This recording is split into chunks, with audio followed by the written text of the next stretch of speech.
3 shots, 3 kills. That's how the standoff between the Navy SEALs and Somali pirates played out on the big screen. But the official version may actually be more dramatic than the Hollywood one. This one includes word of bullet-ridden bodies, missing money, and danger that could have been avoided.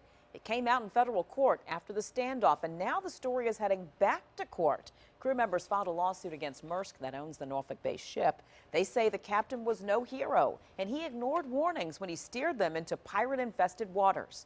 10 on your side's Art Kohn is working to separate fiction from reality. Art. Yeah, Nicole, the true story of Captain Phillips and the Maersk, Alabama is one we may never know, at least not entirely. Some of it will be kept secret under the veil of national security interests, but 9 seamen from the crew are preparing to go to court with their version of the story.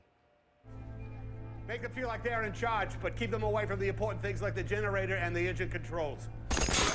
Stick together, and we'll be all right. In the real-life drama unfolding since the release of the movie Captain Phillips, there is a mutiny in progress. In lawsuits filed in Alabama and Texas, about half of the crew say the heroic image of Captain Phillips is one big lie. His reputation is not as a safety-conscious captain. He didn't give himself up for the crew. He admitted that in his book that he wrote. Houston attorney Brian Beckham represents the crew members suing Maersk Lines Limited and the Waterman Steamship Company. His clients claim that Captain Richard Phillips' actions amounted to willful and wanton disregard for their safety. There's no difference between what this shipping company did in this case and driving a boat into the middle of a hurricane.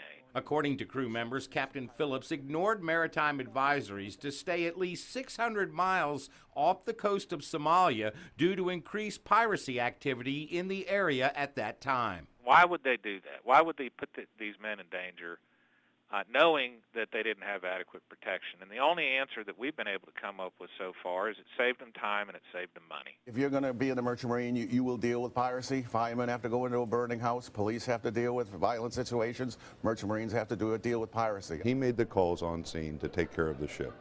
I think other than that, I would say I believe the cases are meritless and that we should just let the court cases handle themselves and let all the dispositions and legal process go. Maersk has thrown everything they've got at this case. They've filed more motions and tried to move this case to all different places. They've appealed the case twice to the Texas Supreme Court, and they've lost every time.